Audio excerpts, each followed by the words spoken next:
आज हम बात करने वाले हैं ऐसे राष्ट्र की जो कि काफ़ी शक्तिशाली राष्ट्र है और जिसने कभी आज़ाद होना ही नहीं चाहता था, लेकिन वो आज़ाद भी हुआ और एक शक्तिशाली राष्ट्र के रूप में उभर कर सामने आया। तो आज हम बात करने वाले हैं अमेरिका की। जैसा कि सभी जानते हैं, जो 14वीं सेंचुरी थी उसके अंदर यूरोप के दो अग्रणी देश थे, पुर्तगाल और स्पेन, जो चाहते थे कि विश्व के व्यापार के ऊपर सबसे ज़्यादा कंट्रोल उनका हो। उस समय भारत का व्यापार जो विदेशों के साथ होता था वो काफ़ी मुनाफादायक था, तो दोनों कंट्री चाहती थी कि उनका व्यापार भारत के साथ हो। तो स्पेन ने अपने जो नाविक था कोलंबस उसको भारत के लिए भेजा और दूसरी ओर पुर्तगाल ने वास्को डी गामा को भारत के लिए भेजा। जो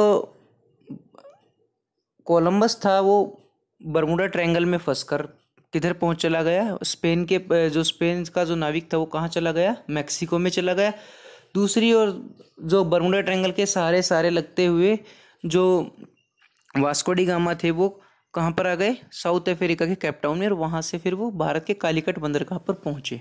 तो जैसे ही कोलंबस मैक्सिको के क्षेत्र में पहुँचे तो उन्होंने बोला कि मैंने इंडिया को खोज कर ली है और ये वेस्ट का इंडिया है, यानी कि जो ये पश्चिमी भारत है। ओके, तो उसने वहाँ पे रहने वाले लोगों के बारे में देखा समझा, तो वहाँ पे उनकी जो चमड़ी थी वो थोड़ी सी लाल थी, यानी कि रेडिश थी। तो इन्होंने बोला कि ये रेड इंडियंस हैं, और वहाँ पर स्टार्टिंग में व्यापार करके धीरे धीरे वहाँ पर कब्जा करना स्टार्ट कर दिया और उसको एक स्पेन की कॉलोनी बना दी। 16वीं 17वीं शताब्दी तक जो यूरोप था उसके अंदर फ्रांस और ब्रिटेन का काफ़ी प्रभाव बढ़ता जा रहा था, तो उसके माध्यम से वहाँ पर उन्होंने अपना अपना एरिया बढ़ाना स्टार्ट किया, और उस टाइम तक स्पेन और जो पुर्तगाल है वो दोनों कमज़ोर हो चुके थे। तो इन्होंने अपना प्रभाव दिखाना स्टार्ट किया और अमेरिका के कुछ इलाकों पर हमला बोलकर फ्रांस ने वहाँ पे अपनी एक कॉलोनी इस्टेब्लिश कर ली। इसके बाद देखते हैं हम जो फ्रांस की जो कॉलोनी थी वो जो ज़्यादातर मिसिसिपी रिवर के आसपास का क्षेत्र था। उधर दूसरी ओर जो स्पेन का प्रभाव किधर था, मैक्सिको के क्षेत्र में था। दूसरी ओर इंग्लैंड की नेवी भी काफ़ी मजबूत नेवी थी, उन्होंने अमेरिका के बंदरगाहों पर हमला बोला और जो आपको ऑरेंज कलर में दिख रहा है उन कॉलोनीज़ के ऊपर कब्जा कर लिया। फ्रांस और ब्रिटेन की जो कॉलोनीज हैं उनके बीच में एक माउंटेन रेंज थी, जिसके कारण दोनों को आगे बढ़ने में समस्या का सामना करना पड़ रहा था। तो इस तरीके से अमेरिका में 3 एम्पायर इस्टेब्लिश हुए, स्पेन, फ्रांस और ब्रिटेन। अब हम आगे देखते हैं आगे की कहानी क्या है।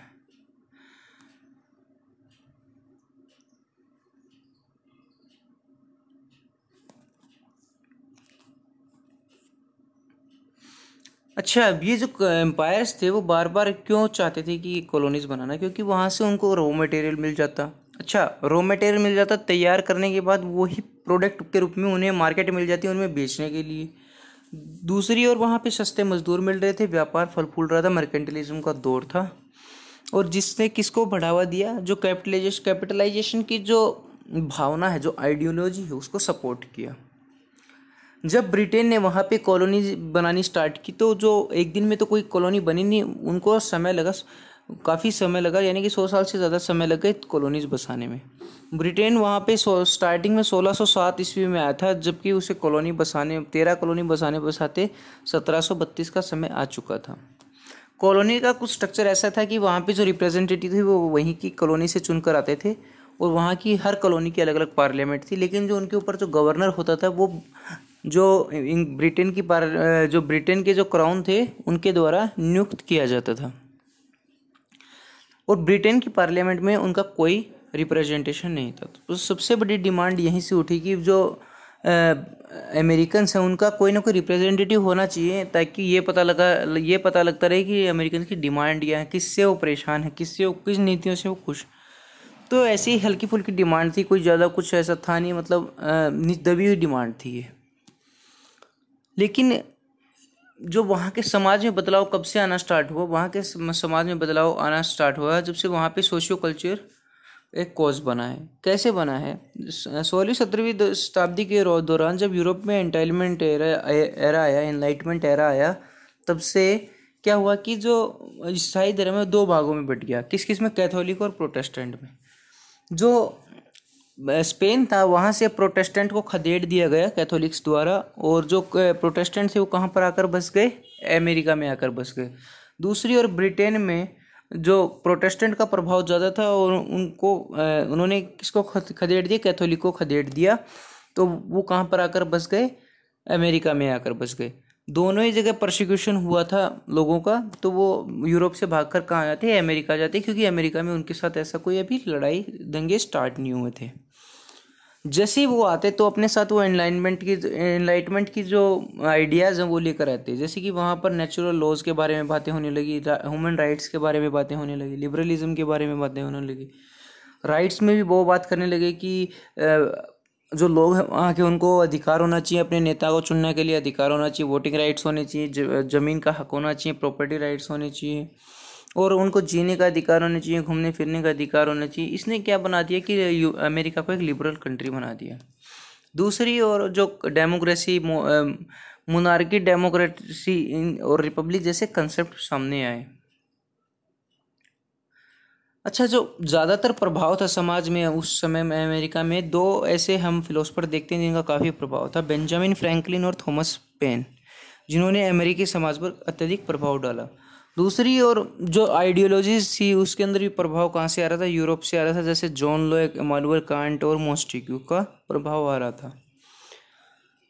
जो व्यापार था, जो अमेरिका का व्यापार था, उसके ऊपर सबसे अधिक कंट्रोल किसका था, उसके ऊपर ब्रिटेन का सबसे अधिक कंट्रोल था, और ब्रिटेन वहाँ से रॉ मटेरियल खरीदता और जो प्रोडक्ट बनाकर अफ्रीका की कंट्रीज में बेचता।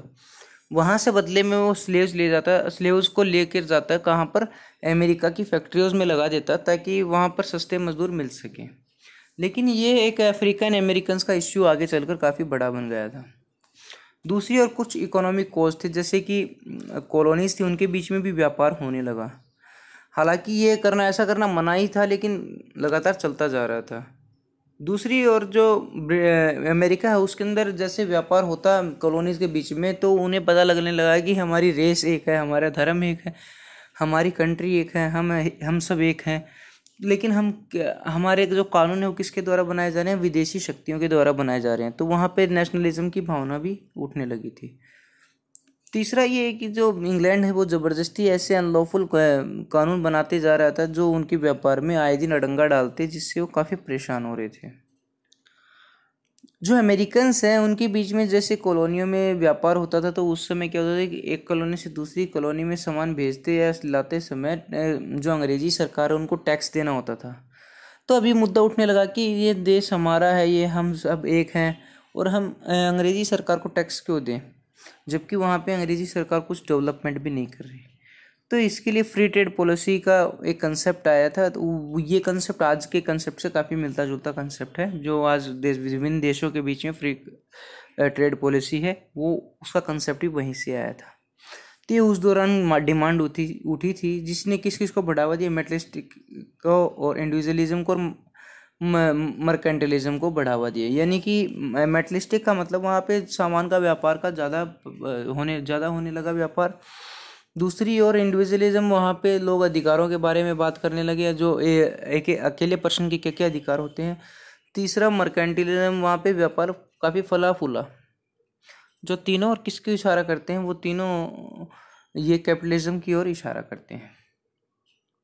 1651 में इसी को देखते हुए एक नेविगेशन एक्ट लाया गया ब्रिटिश पार्लियामेंट में, जिसमें बोला गया है कि अगर कॉलोनीज के बीच में अमेरिका दूसरे देशों के साथ व्यापार करना चाहता है तो उन्हें केवल ब्रिटेन के जहाज़ों द्वारा ही करना पॉसिबल होगा। अगर वो दूसरे जहाज़ों का प्रयोग करते हैं तो उनके व्यापार पर प्रतिबंध लगा दिया जाएगा। इससे जो वहाँ की जनता है वो काफ़ी खफा हो गई थी। 1660 में भी ऐसे ही एक काला कानून लाया गया, जिसके तहत शुगर, टैबाको, इंडिगो, कॉटन, इनका व्यापार केवल इंग्लैंड के साथ ही संभव, यानी कि ये जो प्रोडक्ट्स हैं वो दूसरे बाज़ारों में नहीं बेच सकते। इसी तरीके से 1663 में भी एक कानून लाया गया, जिसके तहत जो कॉलोनीज के बीच का व्यापार है उसके ऊपर पूरी तरीके से प्रतिबंध लगा दिया गया। लेकिन फिर भी स्मगलिंग के सहारे व्यापार चलते रहा। जो कुछ काफ़ी जो वहाँ पे जो अंग्रेजी अफसर हैं वो घूस लेकर व्यापार को चलने दे रहे थे, जिससे वो भी आगे जो अमेरिका की क्रांति होगी उसमें अमेरिकन्स लोगों का साथ दे देंगे। लेकिन इन कानूनों को कब कड़ा कर दिया गया, जब 7 ईयर वॉर स्टार्ट हुआ तब इन कानूनों को कड़ा कर दिया गया और हर जगह पर सामान की चेकिंग होती रहती थी कि कहाँ से आया कहाँ जा रहा है। तो उस समय काफ़ी मुश्किलों का सामना करना पड़ रहा था। ये पीरियड था 7 ईयर वॉर का। अभी हम देखते हैं 7 ईयर वॉर के बारे में। 7 ईयर वॉर्स में क्या था कि जो कुछ इंसर्जेंसी स्टार्ट हुई थी। हुआ ये था कि जो फ्रांस है वो भी अपनी दायरा आगे बढ़ाना चाहता था। दूसरी ओर जो ब्रिटेन है वो भी आपस में दायरा बढ़ाना चाहता था। फ्रांस चाहता था कि पूरी तरीके से हम ब्रिटेन को यहाँ से निकाल देते हैं, तो यहाँ पर जो अमेरिका पर अधिकार होगा पूरी तरीके से फ्रांस पर होगा। और दूसरी ओर जो 7 ईयर वॉर था, विभिन्न कॉलोनीज में विभिन्न जो देश हैं उनके बीच में भी स्टार्ट हो गया, क्योंकि इंग्लैंड की फ्रांस की कॉलोनी लगभग हर कॉन्टिनेंट में थी। तो इसे कुछ हिस्टोरियंस द्वारा वर्ल्ड वॉर फर्स्ट भी बोला जाता है। इंडिया में इसे कार्नेटिक वॉर के नाम से जाना गया है। इंडिया का जब हिस्ट्री का हम चैप्टर पढ़ेंगे तो उस समय बताएंगे कि आपको टीपू सुल्तान के बारे में, जो कार्नेटिक वॉर हुए थे जिसे हम कर्नाटका युद्ध भी बोलते हैं, तो उसके बारे में पढ़ेंगे। इस युद्ध में क्या हुआ कि जो फ्रांस था उसकी हार हुई और उसे ट्रीटी ऑफ पेरिस करने पड़ा। इससे क्या हुआ, जो मिसिसिपी रिवर के सहारे जो उनकी चेक पोस्ट थी उसके ऊपर किसका कब्जा आ गया, ब्रिटेन का कब्जा आ गया। लेकिन प्रभाव ये हुआ कि दोनों ही, फ्रांस और ब्रिटेन दोनों ही एक कर्ज में दब गए। और जो इसीलिए तो ब्रिटेन की जो पार्लियामेंट है उन्होंने बोला कि जो ये युद्ध हुआ है 7 ईयर वॉर, इसमें सबसे ज़्यादा फायदा किसको होगा। बोले कि ये सबसे ज़्यादा फायदा तो अमेरिका के लोगों को होगा और हमारी फौजें उनको सुरक्षा प्रदान करेंगी। तो लेकिन जब उनकी फोर्सेस वहाँ पर रहेंगी तो उनका खाना पीना रहने का खर्च किसको उठाना होगा, जो अमेरिकन नेटिव्स हैं उनको उठाना होगा। तो इससे क्या हुआ, जो अमेरिकन नेटिव्स थे उनके ऊपर एक टैक्स का भार उन पर पड़ने लगा। अच्छा, जो पहले जो फ्रांस को और इंग्लैंड को अलग अलग करने वाली एक पर्वत श्रृंखला थी उसका क्या नाम था, एप्लोचेन माउंटेन। तो एप्लोचेन माउंटेन का प्रोक्लेमेशन आया कि जो इंग्लैंड है वो अब अपनी जो सीमाएं हैं वो जो एप्लोचेन माउंटेन है उससे आगे बढ़ाएगा। उस समय इंग्लैंड के जो राजा थे कौन थे, किंग जॉर्ज थर्ड, जो कि कब से कब तक राजा रहे थे, 1760 से लेकर 1820 एडी तक। तो उन्होंने कुछ प्रोक्लेमेशन निकाले, जैसे 1764 में निकाला शुगर एक्ट, यानी कि आप किसी भी बाहरी विदेशी ताकत को आप शुगर नहीं बेच सकते। सारा शुगर जो अमेरिका का है वो किसको दिया जाएगा, ब्रिटेन को दिया जाएगा।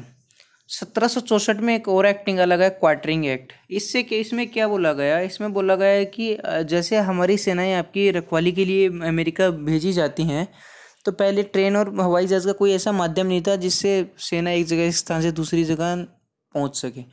तो उन्हें लगभग की यात्राएं पैदल चलकर ही तय करनी होती थी। तो इसके लिए उन्होंने बोला गया कि जो जब भी किसी गांव में शरण लेंगी सेनाएं तो वहाँ के लोगों को उनको आसरा देना होगा, उनको अपने घर देने होंगे। तो उससे उनकी प्राइवेसी पर काफ़ी प्रभाव पड़ा और एक आवाज़ उठने लगी, एक चिंगारी बनी।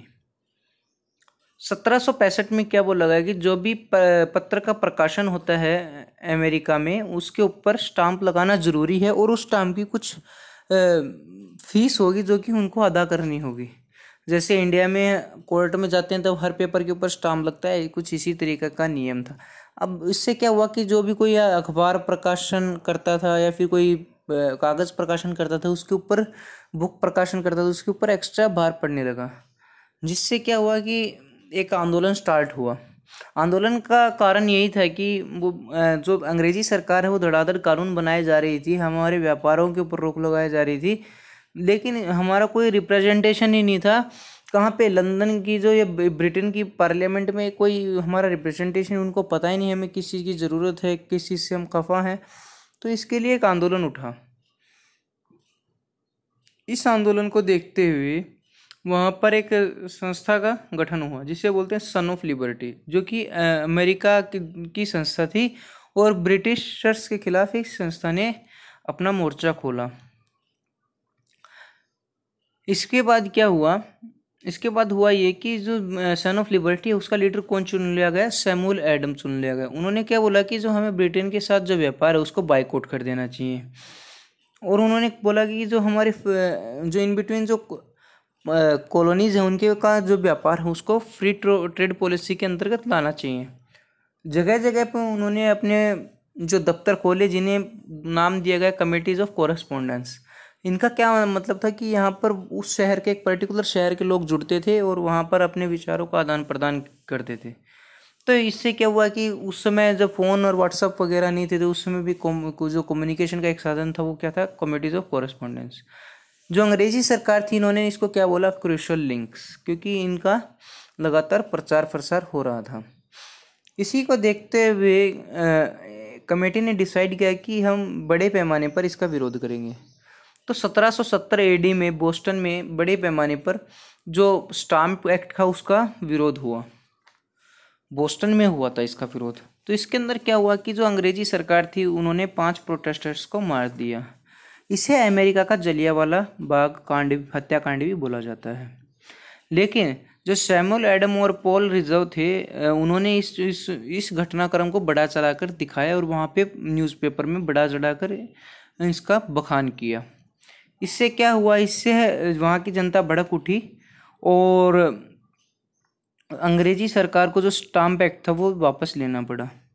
लेकिन जैसे ही 1773 में इसको वापस लिया गया तो वहाँ के जो ब्रिटेन का प्राइम मिनिस्टर था उन्होंने जो ब्रिटेन का जो प्राइम मिनिस्टर था उन्होंने एक डिक्लेरेटरी एक्ट लाया। उस एक्ट के माध्यम से क्या बोला गया कि जो भी कानून है, ये 1766 में लाया गया था, उसके दौरान बोला गया है कि जो कानून है, यानी कि ये विरोध चल रहा था उसी दौरान लाया गया बिल था, जिसके अंदर बोला गया कि जो भी अमेरिका के कानून हैं वो उसको बनाने का अधिकार किसके पास रहेगा, उसका अधिकार ब्रिटेन पार्लियामेंट के पास रहेगा। तो 1770 में बोस्टन मैसेकर होता है, उससे पहले एक और काला कानून 1767 में टाउनशेंड एक्ट लाया गया। कब लाया गया, ये देखो डेट यहाँ पे गलत हुई है, 1767 में आया था। 1767 में था टाउनशेंड एक्ट। ये जो कानून लाया गया था ये लाया गया था ब्रिटेन के फाइनेंस मिनिस्टर के माध्यम से।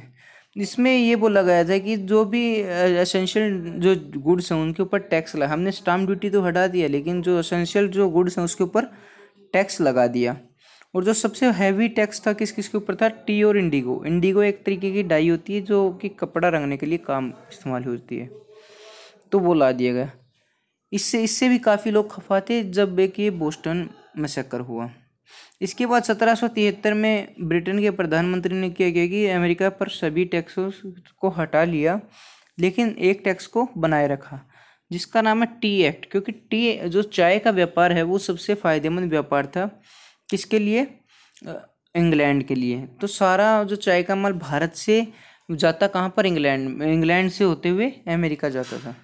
तो उस दौरान क्या हुआ कि ईस्ट इंडिया कंपनी के पास चाय का स्टॉक भी काफ़ी बढ़ गया था। तो इसलिए उन्होंने बोला कि हम जो अमेरिका के बाज़ारों में चाय बेचेंगे और अपने दामों पर बेचेंगे। दूसरी ओर जो चाय का व्यापार है अमेरिका किसी दूसरे के साथ भी नहीं कर सकता था, तो इसलिए और उन्होंने पिछले 100 सालों में अमेरिकन्स को ऐसी आदत डाल दी थी कि वो बिना चाय के काम ही नहीं कर सकते थे। तो इस तरीके से वो मजबूर हुए। वहाँ की सन ऑफ लिबर्टी संस्था ने ऐसा बोला कि हम आपको अमेरिका में चाय नहीं उतारने देंगे। अगर समुद्रों में, अगर हमें जहाज़ों में चाय मिलती है तो हम जहाज़ों को ही समुद्रों में डुबो देंगे। अगर आप चाय उतारने में कामयाब होते हैं तो हम उनके जो गोदाम हैं उनके ऊपर हमला कर देंगे। अगर दुकानों में आती हैं तो हम दुकानों पर बाइकआउट कर देंगे। लेकिन जो मैसूरेट्स के जो गवर्नर थे हू चिनम, तो उन्होंने बोला कि नहीं, मैं इसको सिक्योरली अपने बंदरगाह पर उतारूंगा। और उस बंदरगाह क्या नाम था, बोस्टन बंदरगाह। तो उन्होंने चाय के जब जहाज़ उनको खाली करने के लिए कुछ मज़दूर बुलाए और उन मज़दूर वर्ग में क्या हुआ कि जो मज़दूर बुलाए गए थे वो भेष बदल कर आए हुए सन ऑफ लिबर्टी के संस्था के नागरिक थे। तो जैसे उन्हें जहाज़ पे चाय उतारने के लिए चढ़ाया गया तो उन्होंने क्या किया कि जो चाय थी उसको समुद्र में डालना स्टार्ट कर दिया, यानी कि चाय को जो जहाज़ों को डुबो दिया। इसमें सबसे अग्रणी नाम किसका है, सैमुअल एडम का है। तो ब्रिटिश सरकार ने सैमुअल एडम पर काफ़ी प्रतिबंध लगा दिए और उनको लिए एक वारंट जारी कर दिया। अच्छा, जो सैमुअल एडम और उनके साथियों ने चाय डुबो दी थी समुद्र में, उसको बोला गया बोस्टन टी पार्टी। हालांकि कुछ पार्टी जैसा नहीं था, लेकिन उन्होंने बोला कि अमेरिका की बोस्टन टी पार्टी ये टी पार्टी के जैसा ही है, जिसमें सारा चाय का स्टॉक वो ओशन में डाल दिया गया था, जिससे ब्रिटेन की जो ईस्ट इंडिया कंपनी थी इंडिया में, उसको कितना नुकसान हुआ? 10,000 पाउंड्स का नुकसान हुआ। इसी के विरोध में जो अंग्रेजी सरकार ने इंटॉलरेबल एक्ट लाए, जो कि 1774 यानी कि 1774 में इंटॉलरेबल एक्ट आता है।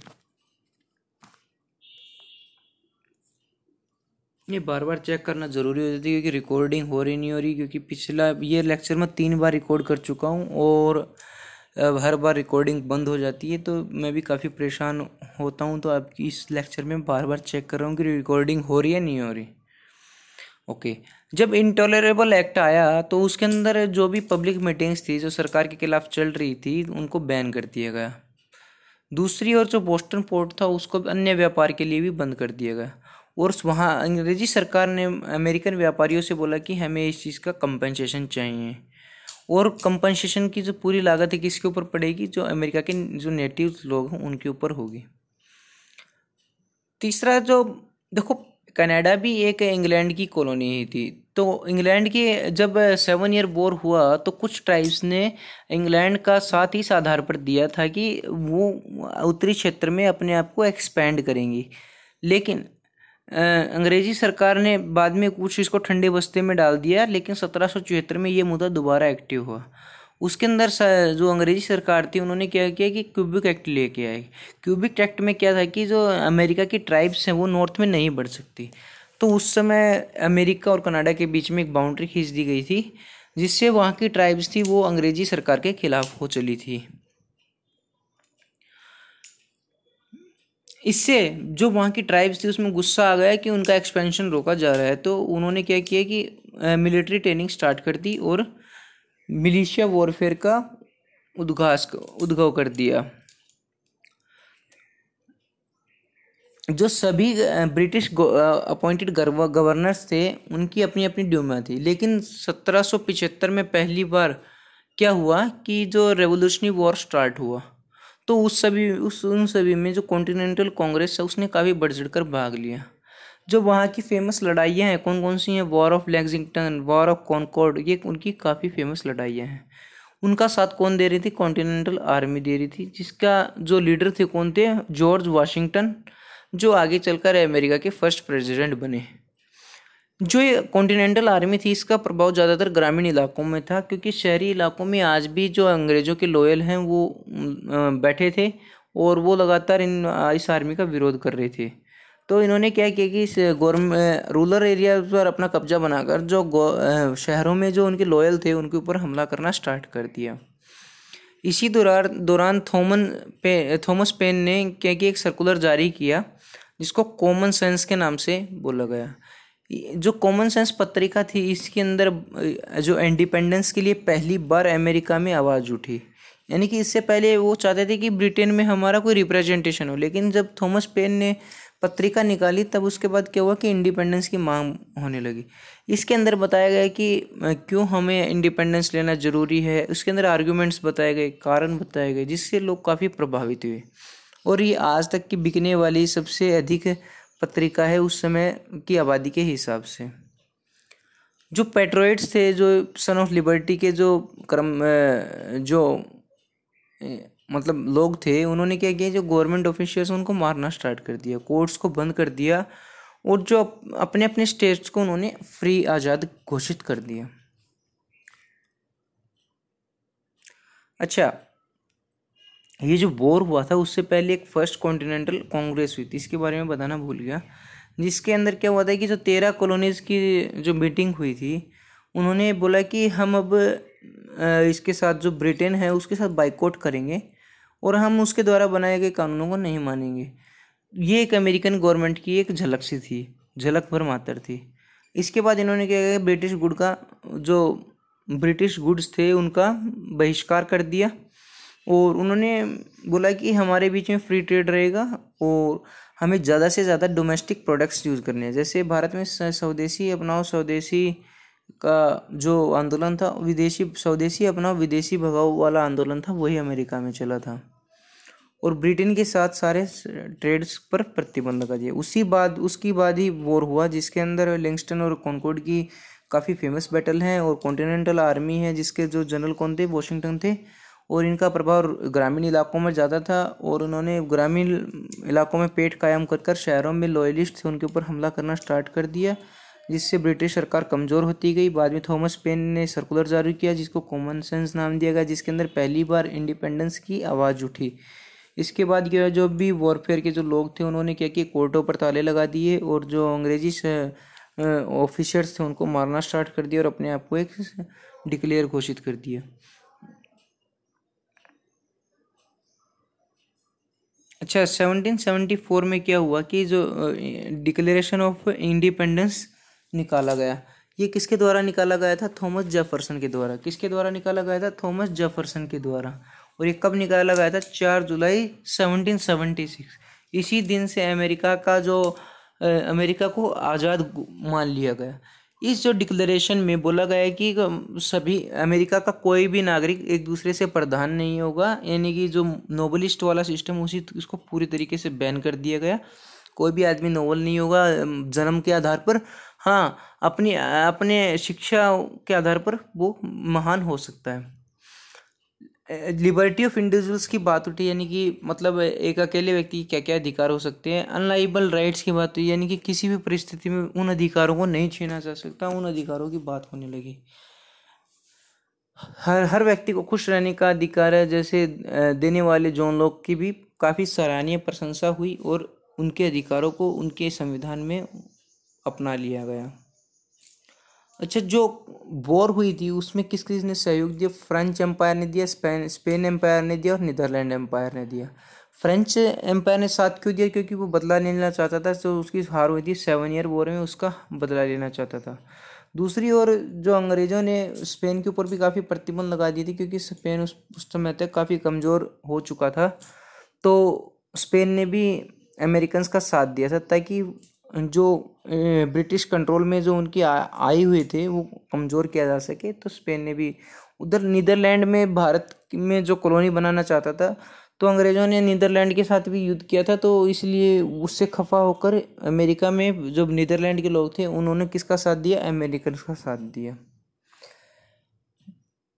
इसके बाद क्या हुआ कि जो अमेरिकन्स थे और जो कॉन्टिनेंटल आर्मी थी जो वहाँ की, तो उनके और ब्रिटेन के बीच में एक ट्रीटी ऑफ पेरिस हुई, जिसके अंदर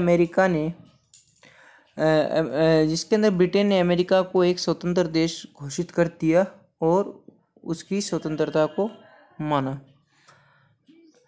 अच्छा, जो अमेरिका स्वतंत्र हुआ, इसका कुछ जब हिस्टोरियंस बैठते हैं तो कुछ इसका क्रिटिसिज्म भी करते हैं, लेकिन कुछ इसको सिग्निफिकेंस भी देखते हैं। यानी कि सिग्निफिकेंस क्या था कि यूरोप के आधार पर अमेरिका में भी राष्ट्रवाद की भावना आई, नेशनलिज्म आया। दूसरा, इससे क्या हुआ है कि जो अमेरिका रिप्रेजेंटेशन चाहता था ब्रिटेन में, वो क्या हो चुका था? आज़ाद हो चुका था। पूरे विश्व में पहली बार था कि जो अमेरिका जैसा स्टेट बना जिसके अंदर एक रिपब्लिक सरकार का गठन हुआ, यानी कि लोगों द्वारा चुनी हुई सरकार का गठन हुआ। अब ये नहीं कि वहाँ पे कि कोई आज जैसे जॉर्ज वाशिंगटन वहाँ के राष्ट्रपति थे, उनका बेटा अगला जो राष्ट्रपति हुआ उनका बेटा हुआ, ऐसा कुछ नहीं था। वहाँ पे रिपब्लिक सरकार का गठन हुआ। तीसरी बात जो यहाँ पे मतलब जो अमेरिका है वो इम्पेरियलिज्म का प्रभाव देख चुका था, तो अब उनको पता था कि इम्पेरियलिज्म में क्या क्या होता है। तो जब भी कोई जो यूरोपियन कंट्रीज थी दूसरी जगह इम्पेरियलिज्म में गलत प्रभाव छोड़ती थी तो अमेरिका उसका बढ़ चढ़ कर विरोध करता था। तो ये ऐसे अमेरिका एक एंटी इम्पेरियलिस्टिक नेशन ही बना। अच्छा, जब पूरी दुनिया में जो डीकोलोनाइजेशन हुआ, तो तब अमेरिका ने सभी देशों का साथ दिया और इन यूरोपियन जो कंट्रीज थी उनकी पावर को कम किया। चौथा, जैसे ही प्रोटेस्टेंट और कैथोलिक्स वर्ग आकर अमेरिका में शामिल हो गए थे यूरोप में, जिनकी प्रताड़ना हुई थी, तो यहाँ पे एक एनलाइटमेंट एरिया को आइडियाज़ को सपोर्ट किया गया और यहाँ पर सभी को समान अधिकार दिए गए। यूएस द्वारा 1789 में अपना फर्स्ट कॉन्स्टिट्यूशन निकाला गया। यहाँ पे अभी कोई मोनार्की वगैरह नहीं होगी, यहाँ पे रूल ऑफ लॉ होगा, यानी कि कानून के द्वारा यहाँ पर शासन होगा। और उनका जो संविधान था वो दुनिया का पहला लिखित संविधान था। इसके अंदर आइडिया ऑफ लिबर्टी और रूल ऑफ लॉ को स्वीकार किया गया। इसके अंदर जो बिल ऑफ राइट्स लाया गया है, जो कि भारत के जो मौलिक अधिकार हैं उनसे उनकी कंपैरिजन किया जाता है। बिल ऑफ राइट्स के अंदर individual right of individual, right of property, ऐसे नियमों का सम्मानपूर्ण अधिग्रहण किया गया। अच्छा, जो यूएस का संविधान है उसके अंदर पहली बार सेपरेशन ऑफ पावर किया गया, यानी कि लेजिस्लेटिव, जुडिशरी, एग्जीक्यूटिव बॉडीज हैं उनकी पावर का सेपरेशन किया गया और एक दूसरे के ऊपर प्रभाव छोड़ा गया ताकि कोई भी संस्था तानाशाही रवैया न अपनाने। लेकिन जब इतिहास का इसे क्रिटिसिज्म की बात करते हैं तो इसको हम बताते हैं कि जब अमेरिका आज़ाद हुआ तो सारी पावर वहाँ के वाइट पीपल्स के पास आ गई, यानी कि जो अफ्रीकन पीपल जो आए हुए थे, इतने सालों से रह रहे थे वहाँ पे, स्लेवरी कर रहे थे, उनको कोई अधिकार नहीं दिए गए, हालांकि यहाँ तक कि उनके सिटीजन भी नहीं माना गया। अच्छा, जो भी अधिकार दिए जाते थे वो केवल पूंजीवादी वर्ग को ही दिए जाते थे, जिनके पास ज़मीन है, स्लेव्स हैं, उन्हीं को अधिकार दिए जाते थे, यानी कि कोई भी यूनिवर्सल राइट्स नहीं थे। तीसरा ये है कि जो अमेरिका में वुमेन्स हैं, स्लेव्स हैं, उनके पास कोई भी अधिकार नहीं थे। यहाँ तक कि जो वुमेन को वोटिंग से अधिकार मिलते 1920 का समय आ गया था, यानी कि 170 सालों से भी अधिक समय लग गया था। अच्छा, वहाँ पर एक नया इश्यू आ गया था कि सारी पावर वाइट्स के पास आ गई थी, तो वाइट्स वर्सेस ब्लैक का जो रेसिज्म का इश्यू है वो भी बढ़ चढ़कर उठने लगा। इसके बाद जो 1865 में 1865 में एडी में जो स्लेवरी थी वहाँ पे उसको अबोलिश किया गया। हालांकि जो स्लेवरी ब्रिटेन में पहले अबोलिश हो गई थी 1842 में। तो ये भी एक कारण है कि अमेरिकन्स चाहते हुए भी वो ब्रिटेन का बनाए गए नियम ही फॉलो कर रहे थे तब तक, क्योंकि लिबरल कंट्री होने के कारण भी स्लेवरी वहाँ पर काफ़ी देर तक बनी रही। अच्छा, जो अफ्रीकन अमेरिकन थे उनको सिटीज़न कब माना गया? 1965 में माना गया। तब तक वो लोग अमेरिका के सिटीज़न ही नहीं माने जाते थे। तो ऐसा कुछ रहा जो अमेरिका का रेवोल्यूशन था। उसके बाद 1766 के बाद अमेरिका एक आज़ाद राष्ट्र घोषित हो गया और उसके बाद उन्होंने अपने पार्लियामेंट्स वगैरह बनाए। मैं उसके बाद कुछ मैप्स दिखाना चाहता हूँ। इसके अंदर दिखाया गया है कि जो देखो ये बिल्कुल ये राइट साइड में देख रहे हो कि ग्रीन रेड कलर है, बिल्कुल राइट साइड में रेड कलर दिख रहा है। पहले ब्रिटेन की जो टेरिटरी है वो यहीं तक थी, एल्पोचिन नामक पर्वत श्रृंखला से वो फ्रांस के साथ जुड़ी हुई थी। लेकिन जैसे ही 7 ईयर वॉर हुआ तो मिसिसिपी रिवर के क्षेत्र पे किसका कब्जा हो गया? अंग्रेजों का ही कब्जा हो गया। आप देख रहे हैं कि जो क्यूबेक 1774 लिखा हुआ है, 1774, इसने क्या किया कि इसने जो कनाडा और अमेरिका की जो बाउंड्रीज थी उनको निर्धारित कर दिया। ओके, इस कंट्रीज में देख रहे हो कि आपका जो 7 ईयर वॉर से पहले का जो फ्रांस का क्षेत्र है वो कितना बड़ा था। तो जो अमेरिका है, जो इंग्लैंड है, वो कहाँ तक सिमट कर रह गया था? एल्पोचिन जो माउंटेन जो रेंज है उसके ईस्ट में सिमट कर रह गया था। लेकिन जैसे ही 7 ईयर वॉर स्टार्ट होता है तो सारा किस पर कब्जा हो गया? इंग्लैंड का कब्जा हो गया।